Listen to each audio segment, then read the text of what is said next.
आकांक्षा और नमित शादी के बाद हनीमून के लिए राजस्थान घूमने आए थे। उन दोनों को साथ में समय बिताना था, इसलिए उन्होंने रहने के लिए नॉर्मल टूरिस्ट प्लेस से दूर एक पुराना किला जो वर्तमान में उस रियासत के द्वारा रिजॉर्ट में तब्दील कर दिया गया था, वहीं पर एक रूम 3 दिनों के लिए बुक किया था। दोनों कार से वहां पहुंचे। जैसे ही दोनों उस रिजॉर्ट में पहुंचे, उस महल को देख आकांक्षा को कुछ अजीब सी घबराहट होने लगी। उसके सर पर ढेर सारा पसीना आ गया। प्यास से उसका गला सूख रहा था। वह हैरानी से पूरे रिजॉर्ट को घूरते हुए देख रही थी। उसकी आंखों के आगे पुराने राजमहल और राजभवन का पूरा नजारा आ गया। मुझे ऐसा लग रहा है कि मैं यहाँ पहले भी आ चुकी हूँ। हाँ, ऐसा कैसे हो सकता है? तुम्हारा जन्म ही ऑस्ट्रेलिया में हुआ है और तुम पहली बार इंडिया आई हो, फिर इस जगह पर कैसे आ सकती हो? वो तो मुझे नहीं पता, मगर खैर छोड़ो इन सब बातों को। तुमने हमारे रहने के लिए बहुत ही अच्छी जगह चूज की है। Love you. कहते हुए आकांक्षा नमित के गले लग गई। जैसे ही आकांक्षा नमित के गले लगी, तेज हवा चलने लगी। धूल भरी आंधी में दोनों को कुछ भी नजर नहीं आ रहा था। जैसे तैसे दोनों रिसेप्शन पर पहुंचे। हवा के कारण आकांक्षा के पूरे बाल बिखर चुके थे कि किसी को उसका चेहरा नजर नहीं आया। नमित रिसेप्शन से अपने कमरे की चाबी लेकर आकांक्षा के साथ अपने कमरे में पहुंच गया। न ही होटल के किसी स्टाफ का और ना ही नमित का और ना ही आकांक्षा का ध्यान गया कि होटल के रिसेप्शन पर आकांक्षा के पूर्ण जन्म की तस्वीर लगी हुई थी। नमित ने आकांक्षा के लिए होटल का सबसे बड़ा रूम बुक किया था।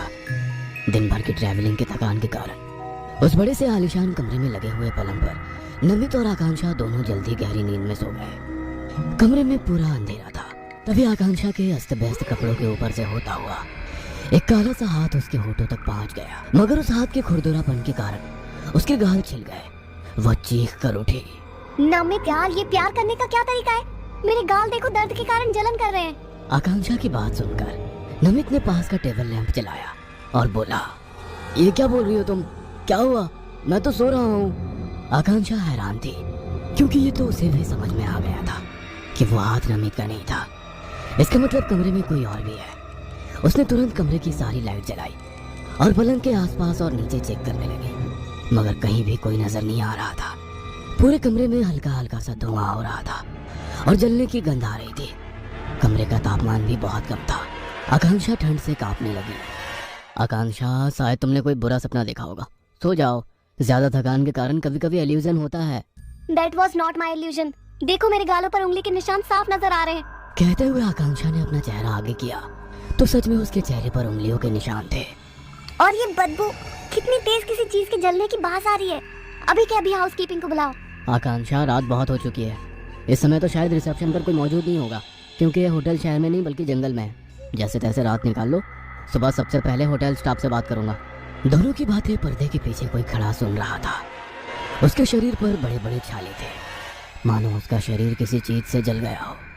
नमित ने उसे प्यार से समझाकर सुला दिया, मगर नमित को नींद नहीं आ रही थी। वह बालकनी में खड़ा होकर सिगरेट पीने लगा। दूसरी तरफ आकांक्षा नींद में भी परेशान हो रही थी। लगातार उसके चेहरे के भाव बदल रहे थे। ऐसा लग रहा था मानो वो कोई डरावना सपना देख रही हो। कुछ पल के बाद अचानक आकांक्षा जोर से चीख कर उठ गई और 2 बार ताली बजाकर बोली, कोई है?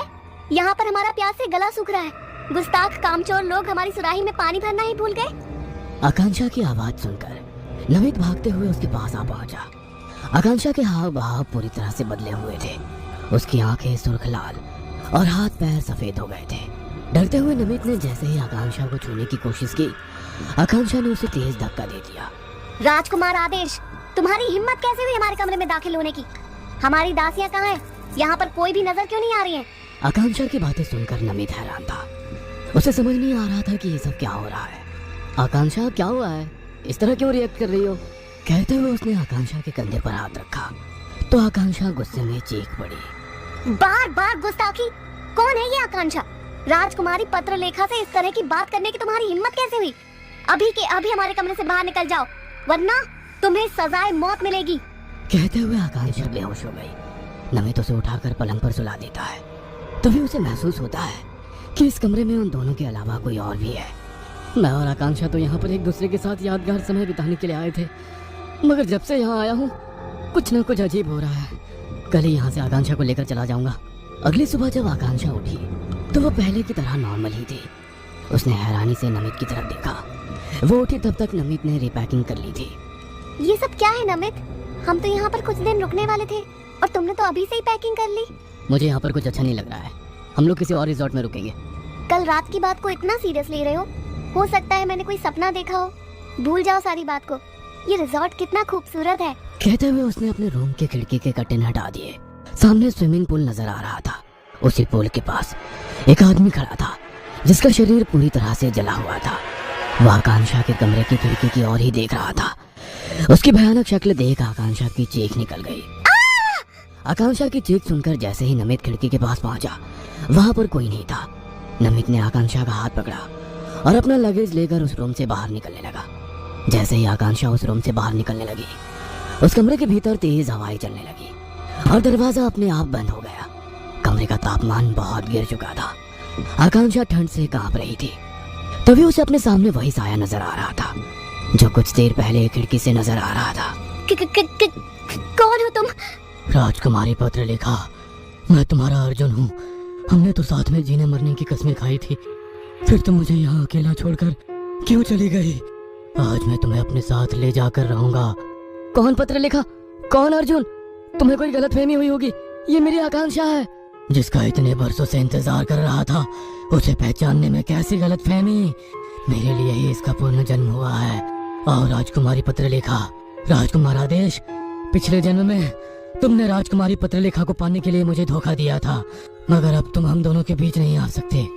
कहते हुए उस साय ने अपने हाथ आगे बढ़ाते हुए आकांक्षा का हाथ पकड़ लिया। साय का हाथ इतना करीब आने से आकांक्षा जोर से चीखने लगी। छोड़ दो, मुझे जाने दो। इस जन्म में सिर्फ तुम मेरी हो। अर्जुन को याद करो पत्रलेखा, कैसे इस आदेश ने हमें धोखा दिया था। इसने मुझे एक कमरे में बंद कर जिंदा जला दिया था और फिर धोखे से तुमसे शादी की थी। आज नियति को देखो, उसने मुझे अपना बदला लेने का मौका दिया है। कहते हुए उसने आकांक्षा की आंखों पर हाथ रखा तो आकांक्षा को अपना पुराना जन्म याद आ गया था कि कैसे आदेश ने धोखे से अर्जुन को एक कमरे में बंद किया और उसे जला दिया। फिर अर्जुन के कपड़े पहनकर राजकुमारी पत्रलेखा से शादी की। अर्जुन, अर्जुन, मैं तुम्हारी थी और तुम्हारी ही रहूंगी।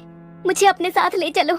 कहते हुए आकांक्षा ने नमित का हाथ छोड़ दिया और उस साय का हाथ पकड़ लिया। अर्जुन की आत्मा ने अपना हाथ उठाया और अपने हाथों से जैसे ही नमित की ओर इशारा किया, नमित का शरीर जलने लगा। उस साय के साथ आकांक्षा की आत्मा एक हो गई और अर्जुन की भटकती हुई आत्मा को शांति मिल गई।